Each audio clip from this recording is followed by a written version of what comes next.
дар ҷумҳурии тоҷикистон чородорӣ яке аз соҳаҳои асосии хоҷагидорӣ ба шумор рафта таъмини амнияти озуқавурии кишвар ва рушди он алоқамандии зист дорад. бо вуҷуди он ки имсол душвориҳои табиӣ садди роҳи чородорон гардид, ин соҳа дар маркази диққати ҳукумати ҷумҳурӣ қарор дорад.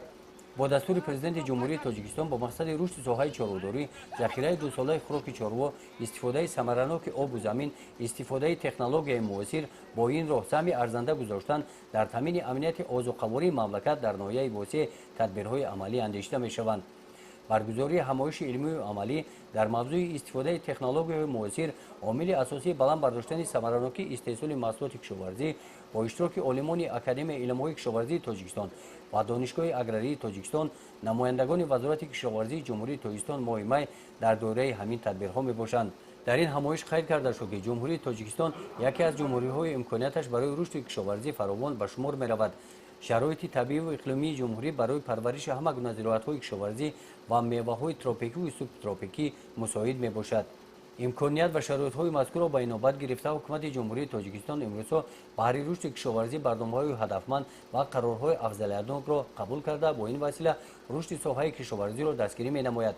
ҳамчунин асосгузори сулҳу ваҳдати миллӣ пешвои миллат президенти ҷумҳурии тоҷикистон муҳтарам эмомалӣ раҳмон дар паёмҳои худ пайваста ба ҳукумат ва мардуми кишвар муроҷиат менамояд, ки истифодаи самараноки обу замин ва зиёд кардани ҳаҷми истеҳсоли маҳсулоти кишоварзӣ, беворид намудани технологияҳои нав ва риояи қоидаҳои муосири агротехникии парвариши зироатҳо ғайриимкон мебошад.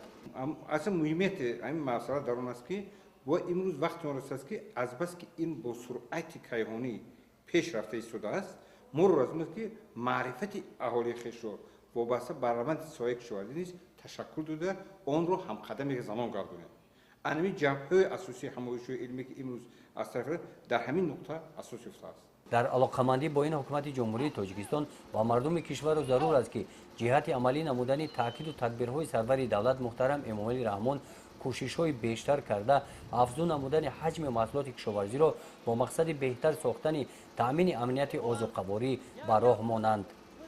гузориши хоҷа назриев, худойназар зуҳуров аз ноҳияи восеъ барои барномаи иттилоотии Навид.